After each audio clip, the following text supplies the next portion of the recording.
Hamjambo tena. Yaani hii ni kibwezi.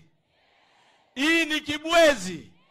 Mahali tunaambiwa mumekuja wote. Ni nini imewaleta siku ya leo? Mumekuja kuona yule alifukuza ukabila. Yule alifukuza ukabila. Yule ameunganisha Kenya ikakuwa kitu kimoja. Asanteni sana. Mimi nimekuja hapa kwa sababu ya mwaliko wa ndugu yangu Mheshimiwa Mwenge Mutuse.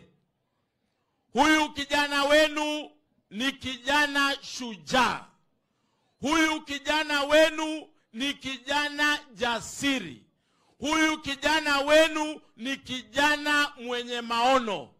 Kitabu cha historia kitapoandikwa, huyu kijana hawezi kukosa kwa hiko kitabu, kwa sababu huyu ameunganisha Kenya ikawa kitu kimoja. Na mimi wakati aliponiambia nije hapa kwa sababu ya akina mama, nilisema kwa sababu akina mama ndio nguzo ya jamii. Nikasema lazima nifike hapa nione ile mambo amekuwa akiniambia. Unajua huyu Mutuse amekuwa akiniambia wewe umekuwa ukizunguka mahali mbaya. Hapa ndio utapata odhoniwa. Na nimekuja nikapima nikaona kweli hapa ndio mambo iko. Hapa ndio mambo iko. Hapa ndio ile akina mama. Nimeangalia akina mama, najaribu kuangalia huko ndani, naangalia watu, hapa ndio nitatoka na mtu. Hapa leo lazima nipone. Nimezunguka Kenya sijapata.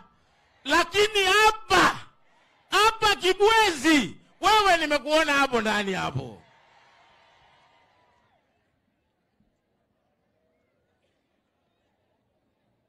Sisi kwa sababu ya huyu ndugu yetu Mutuse, ndio kwa maana unaona viongozi wamekuja wengi, watabaka mbali. Utaona iko Masai, iko Mluya, iko Mjaluo, iko Mtaita, wote wamekuja hapa kwa sababu ya ile roho nzuri ambaye huyu mbunge wenu wako nayo. Na huyu mbunge wenu, kama kuna mtu ambaye kule bungeni anasumbua sisi, na leo mimi nataka nishtaki yeye, ni huyu mbunge wenu Mutuse. Huyu mbunge wenu iko kamati, hata juzi aliweka huko kwa sababu alikuwa ametusumbua sana. Alikuwa anakuja, yeye anasema mimi nataka soko ya akina mama wangu. Kesho yake tena anakuja anasema anataka pesa ya barabara yote. Tena anakuja anasema anataka watu wangu hawana maji, nataka pesa ya maji. Anasema watu wangu hawana stima, nataka pesa ya stima. Anasema anataka pesa ya mashule. Huyu mtu mimi nataka mchukue yeye, mrudishe yeye hapa nyumbani kwa sababu anatusumbua Nairobi. Wewe chukueni yeye mrudishe hapa nyumbani. Mumekataa?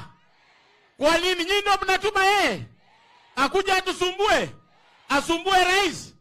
Awaletee pesa ya maji, pesa ya stima, pesa ya barabara, pesa ya mashule, pesa ya akina mama. Vile tumeleta leo. Makofi ya Mheshimiwa Mwenge Mutuse. Sisi tumekuja kwa sababu yake, na leo tutahakikisha ya kwamba niwakumbushe wa Kenya.